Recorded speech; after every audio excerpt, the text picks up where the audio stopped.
Assalamualaikum dan salam sejahtera. Mekanisme tindak balas adalah urutan langkah-langkah bagi menerangkan bagaimana tindak balas kimia berlaku. Ia mungkin berlaku dalam dua ataupun lebih langkah asas dan secara berperingkat. Penggunaan anak panah melengkung merupakan masalah utama bagi menerangkan mekanisme tindak balas. Oleh itu, saya, Hazmira, dan rakan-rakan Safizan Syafiqah Nurliana dan Dilahani dari Unit Kimia Kolej Matrikulasi Melaka telah bersepakat untuk menggunakan video mekanisme dehidrasi alkohol dalam kajian kami bagi meningkatkan kemahiran menulis mekanisme di kalangan pelajar mereka. Menurut Natalie, Melanie dan Elizabeth pada tahun 2012, penggunaan anak panah melengkung untuk menggambarkan aliran elektron semasa proses mekanistik adalah salah satu notasi yang paling penting dalam kurikulum kimia organik. Pelajar tidak dapat memahami maksud anak panah melengkung, elektron pencil dan seterusnya, tidak faham bagaimana produk boleh terhasil dari reaktan melalui spesies pertengahan.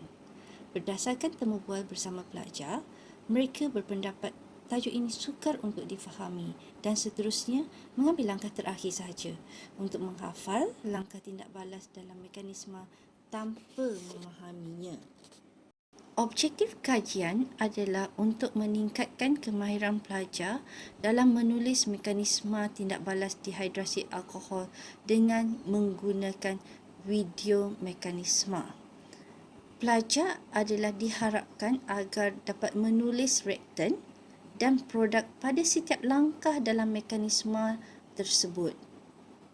Pelajar juga diharapkan dapat menggunakan anak panah melengkung yang tepat semasa menulis mekanisme tindak balas tersebut. Untuk mencapai objektif ini, pengkaji menggunakan kaedah flipped classroom dalam mengajar mekanisme tindak balas dehidrasi alkohol. Mulanya, kami menyunting satu video yang menerangkan setiap langkah yang terlibat bagi tindak balas dehidrasi alkohol. 12 orang pelajar mereka dari kelas S15P4, 14P6 dan 23P5 telah diberi tugas di luar waktu kelas untuk menonton dan memahami isi kandungan video tersebut menerusi aplikasi Edpuzzle. Adalah catat alih pelaksanaan kajian untuk meningkatkan kemahiran menulis mekanisme di kalangan pelajar mereka. Pelaksanaan kajian telah dimulakan dengan menghasilkan video mekanisme tindak balas dehidrasi alkohol, di mana nota pembelajaran disunting kepada video berdasarkan papan cerita dan teks penerangan mekanisme tindak balas dengan menggunakan aplikasi screencast-o-matic dan animasi oleh MS PowerPoint. Video kemudiannya dimuat naik di pelantar YouTube dan kemudian disunting lagi di aplikasi Edpuzzle dengan menambah soalan-soalan pemahaman pada minit-minit tertentu berdasarkan penerangan yang diberikan. Importan video disebar luas kepada pensyarah. Untuk pelajar, pensyarah terlebih dahulu mengimport senarai nama pelajar dari Google Classroom ke Edpuzzle. Pelajar diberi tugasan di luar waktu kelas untuk menonton video mekanisme tindak balas dan menjawab soalan-soalan pemahaman mengenai isi kandungan video tersebut di aplikasi Edpuzzle.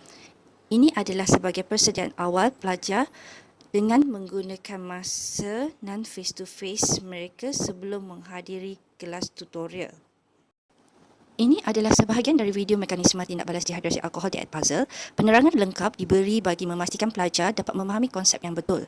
Selepas satu konsep diterangkan, pelajar diberi soalan kefahaman ringkas. Contohnya, formation of major product is determined based on either Cezanne rule or Markovnikov. Pelajar akan klik pada pilihan jawapan mereka dan sistem akan menyemak dan memberikan markah.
Pengkaji seterusnya membuat aktiviti pengumpulan data, membuat refleksi dan laporan terhadap kajian ini.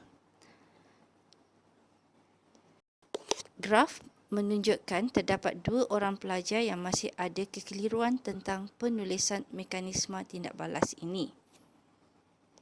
Daripada analisa ujian, penyelidik mendapati pelajar telah mula memahami dan mengingati langkah-langkah bagi membentuk produk.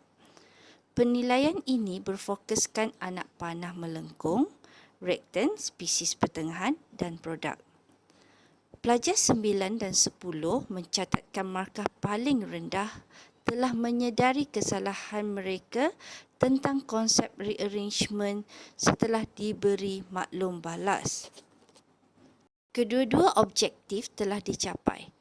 Projek kajian ini dilihat sangat berkesan dalam membantu pelajar menulis mekanisme tindak balas dehidrasi alkohol.